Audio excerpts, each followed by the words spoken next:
Hello everyone, उम्मीद करता हूँ आप सभी लोग स्वस्थ हैं। एसएससी सीजीएल 2020 का टीयर 3 का एग्जाम भी हो गया है। ये लास्ट एग्जाम था जिसके मार्क्स जुड़ते हैं। अब कोई भी स्टेज ऐसी नहीं है जिसके मार्क्स आपके फाइनल मेरिट में जुड़ेंगे। ठीक है, तो यहाँ पे आपको कुछ सही डिसीजंस अपने लिए लेने होंगे। मैं कुछ टाइमलाइन आपसे शेयर कर रहा हूँ कि फाइनल ज्वाइनिंग आपकी कब तक आ सकती है, तब तक आप लोग क्या कर सकते हैं।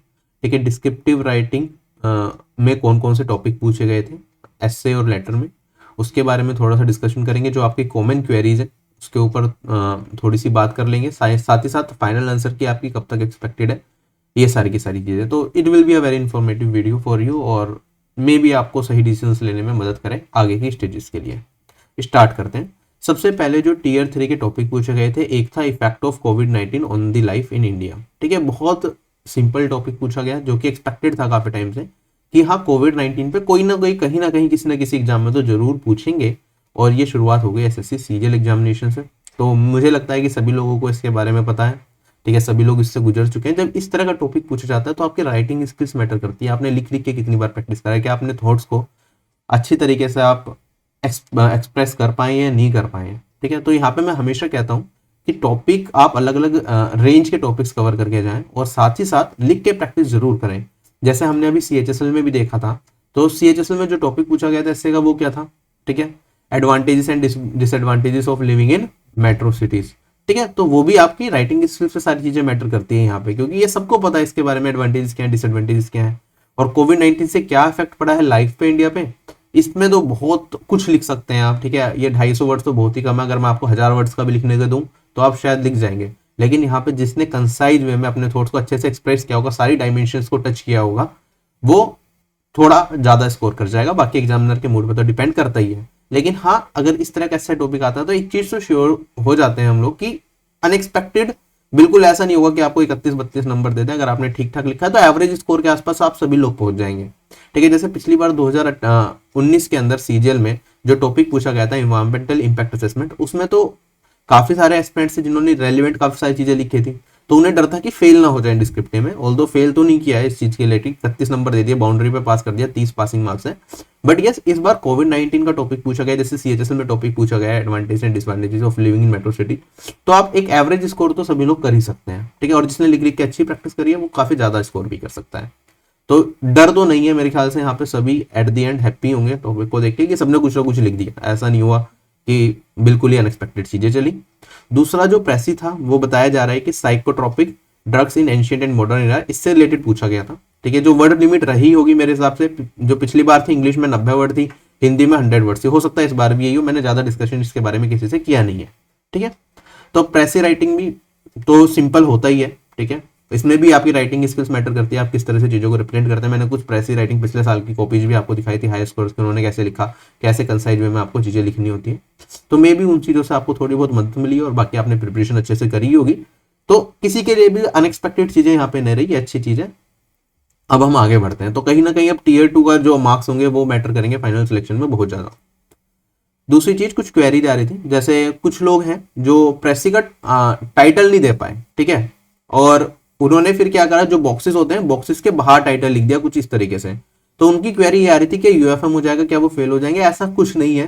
ठीक है, मैं यहाँ पे आपको एक एस्पिरेंट की कॉपी दिखा रहा हूँ, इनके 35 मार्क्स थे प्रेसी के अंदर, जब इन्होंने टाइटल को ऊपर लिख दिया था जबकि गलती से, क्योंकि वो भूल गए होंगे वो भी लिखना। तो कोई प्रॉब्लम नहीं है, जिन्होंने टाइटल नहीं लिखा उनके कुछ मार्क्स डिडक्ट कर लिए जाएंगे। जिन्होंने टाइटल लिखा है, इसके अंदर लिखा है, तो उन्हें मतलब प्रॉपर मार्क्स मिलेंगे। जिसने ऊपर लिख दिया मे भी थोड़े बहुत नंबर काट लें, 1 नंबर 2 नंबर 3 नंबर, बट ऐसा नहीं है कि आपकी कॉपी चेक नहीं होगी या यूएफएम के अंदर आ जाएगा। ठीक है, कुछ लोग ये भी बोल रहे थे कि उन्होंने नरेंद्र मोदी जी का नाम लिख दिया, कुछ स्कीम्स वगैरह के नाम लिख दिया, तो भाई इन चीजों पे यूएफएम नहीं होगा। ठीक है, वो यूएफएम वाला केस सीजीएल 2018 सीएचएसएल 2018 में थोड़ा सा आया था, वो भी बाद में हट गया था। तो ऐसे नॉर्मल चीजों पे यूएफएम नहीं होता। यूएफएम मतलब अनफेयर मींस अगर आप अपनी आइडेंटिटी या नाम लिख देते हैं अपना, या फिर फोन नंबर या ऐसा कुछ लिख देते हैं तो यूएफएम होता है। या फिर आपने किसी और पर्सन का नाम लिख दिया तो एग्जामिनर को नहीं पता होगा वो आपका नाम है, तो यूएफएम वगैरह होता है। इन छोटी छोटी चीजों पे यूएफएम नहीं होता।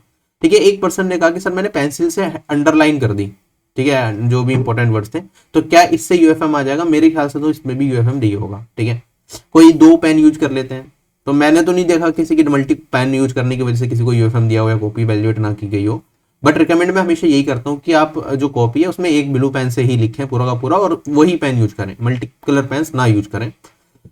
क्योंकि जो जेरॉक्स कॉपी आती है वो स्कैन कॉपी होती है, वो ब्लैक एंड व्हाइट होती है, तो किसने मल्टी कलर पेन यूज भी किया हो तो हमें नहीं पता चल पाता कि किसी ने multi colour pen previous year में यूज किया है या नहीं किया। ठीक है, तो यूएफएम से इतना ज़्यादा डरे नहीं। ठीक है, अगर आपने फ्रंट पेज जो होता है उस पर सारी चीज़ें ठीक लिखी हैं, अपना रोल नंबर सही से लिखा है, ठीक है, साइन सही से करे हैं, अपना लैंग्वेज हिंदी या इंग्लिश उस पर टिक कर दिया है ढंग से, तो कोई दिक्कत मेरे हिसाब से, थंब इंप्रेशन लगा दिया सही से, तो कोई दिक्कत नहीं है। बाकी उन चीज़ों पे अगर इनमें से कुछ गड़बड़ है तो दिक्कत है, बाकी क्योंकि अब लेटर ही नहीं है तो यूएफएम के तो बहुत ही रेयर चांस है कि अनफेयर मीन्स की वजह से आपको फेल किया जाए। राइट, दूसरी चीज, एक छोटी सी खुशी है इस चीज के लेके कि जो टॉप 10 एक्सपेक्टेड टॉपिक्स थे एसेज के, उनमें से ही दोनों टॉपिक्स दिख गए हमें, इंडिया फाइट अगेंस्ट कोविड-19 और ड्रग अब्यूज। ठीक है, ड्रग्स का रिलेटेड टॉपिक थोड़ा सा यूसेज ऑफ से रिलेटेड है इस बार, बट अगर मैं बात करता हूँ, ठीक है, ये कोई एक अचीवमेंट नहीं है कि टॉप 10 में से आ गया। ठीक है, ये तो काफी टाइम से हम करते हैं। ठीक है, हो सकता है एसएससी दे दे, पिछली बार जैसे इन्वायरमेंटल इम्पैक्ट असेसमेंट आया था, ठीक है, तो वो नहीं था एक्सपेक्टेड टॉपिक में से, वो अनएक्सपेक्टेड टॉपिक पूछ लिया गया था।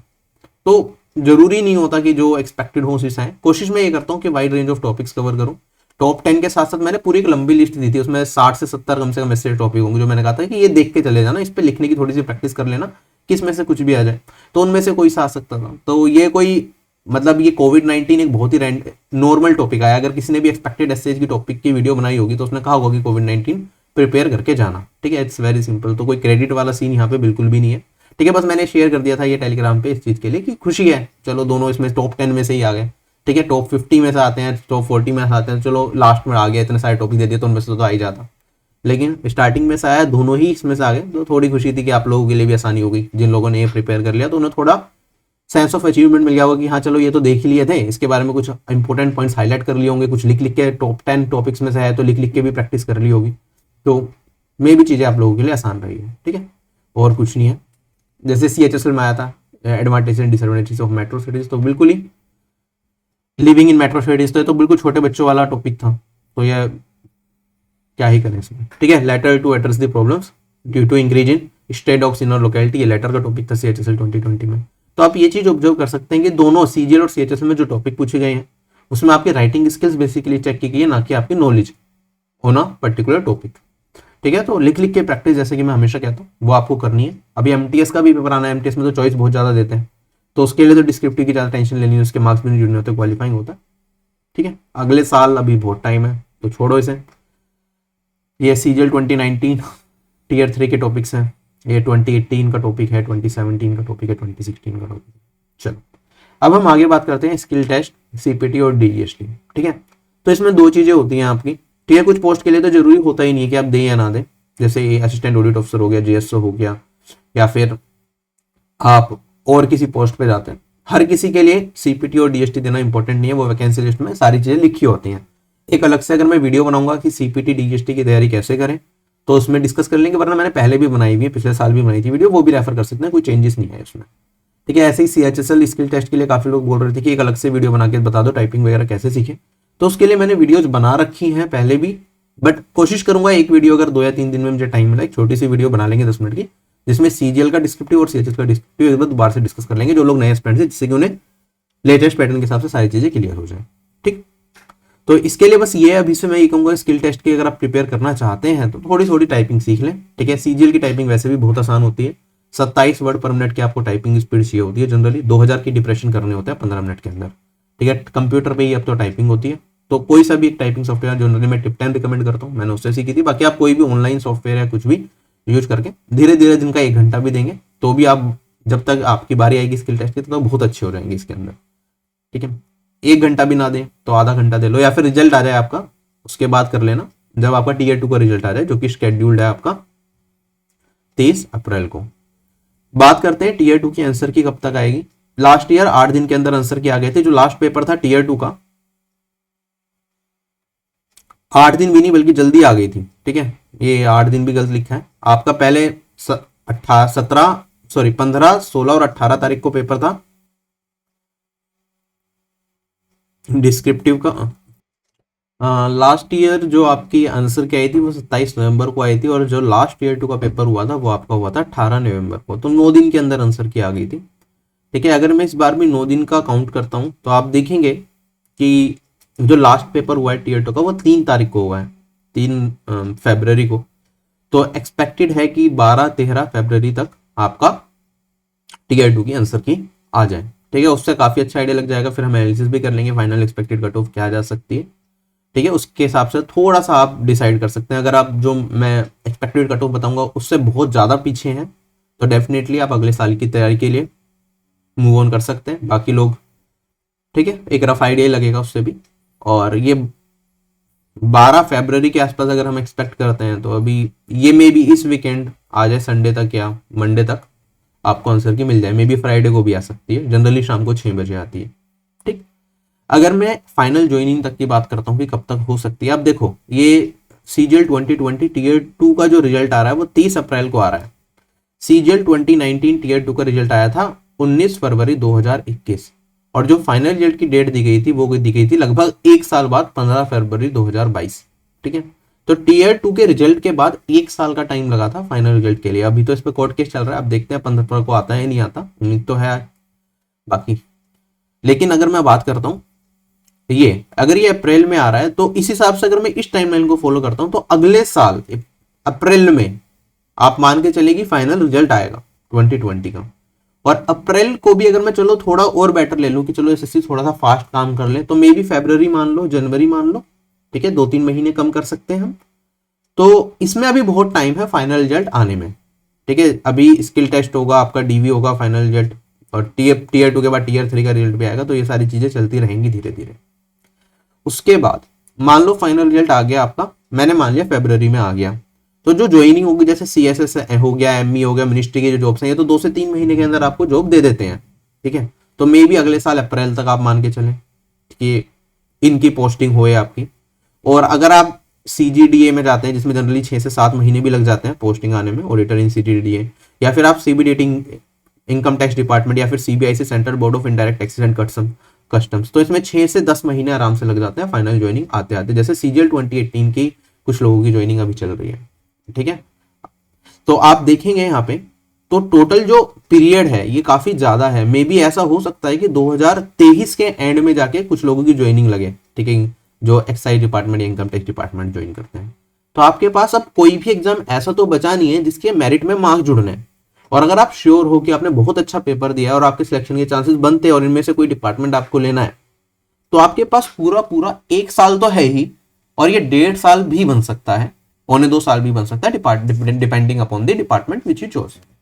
तो इस टाइम को आपको वेस्ट नहीं करना। अगर आप यूपीएससी सीएससी की तैयारी करना चाहते हैं, एसएससी से मानो उब गया, आपको लगता है ड्रीम जॉब तक पहुंच जाएंगे, यूपीएससी सीएससी की तैयारी में लग जाए, 1 साल में आप काफी हद तक उस एग्जाम की भी तैयारी कर सकते हैं। सिलेक्शन होना ना होना वो अलग चीज है, लेकिन आपके पास ये नहीं होगा कि आप जॉब पे जा रहे हैं उसके बाद पढ़ाई स्टार्ट कर रहे हैं। ठीक है, अभी से आप पढ़ाई स्टार्ट करेंगे, मे बी आप कल जाके इनकम टैक्स इंस्पेक्टर लगे या एक्साइज इंस्पेक्टर जो भी लगते हैं, उसके बाद आपको मेनली अगर फर्स्ट अटेम्प्ट में आप यूपीएससी सीएससी क्लियर नहीं कर पाए तो सेकंड अटेम्प्ट में भी आपने कोर्स पढ़ रखा होगा, थोड़ा बहुत उसमें अपडेटेशन आपको करना पड़ेगा, करंट अफेयर्स पढ़ते रहना पड़ेगा, लेकिन दिमाग पे बर्डन नहीं होगा कि आपको बहुत ज्यादा पूरे 10-10 घंटे फिर भी निकालने पड़ रहे हैं।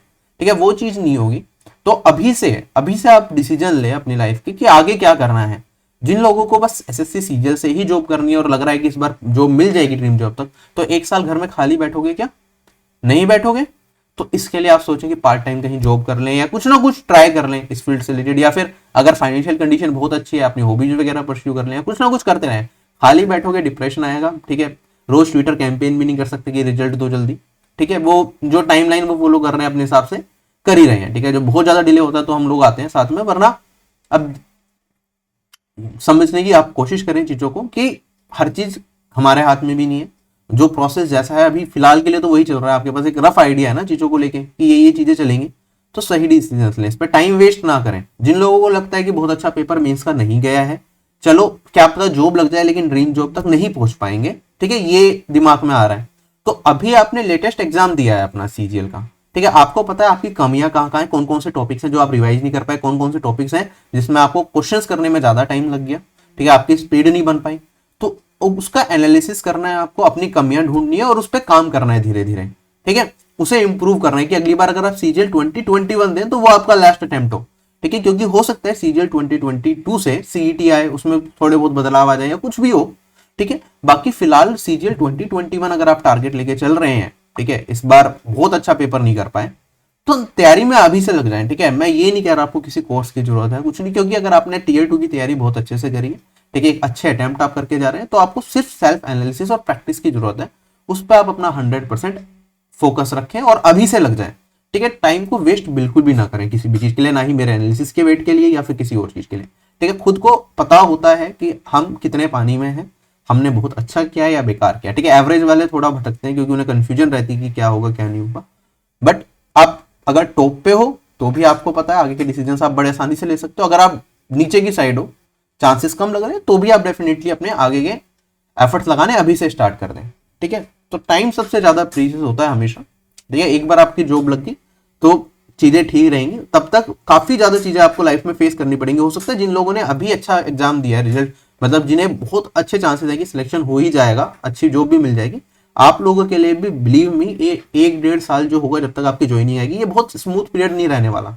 ठीक है, क्योंकि जब तक फाइनल रिजल्ट नहीं आता कोई सर्टेनिटी, आपको तो लगता है कि चलो हाँ यार पिछले प्रीवियस ईयर का ट्रेंड देख के मेरा सिलेक्शन हो ही जाएगा, आप घर वालों को भी किसी ना किसी तरीके से मना लोगे कि हाँ मेरा पेपर अच्छा हुआ है, जॉब लगी जाएगी। लेकिन आसपास के लोग आप देखोगे, आपका दोस्त है वो किसी फील्ड में अच्छा कर रहा है, ठीक है, आपका रिजल्ट अभी आना बाकी है, तो मेंटल प्रेशर बहुत बढ़ता है।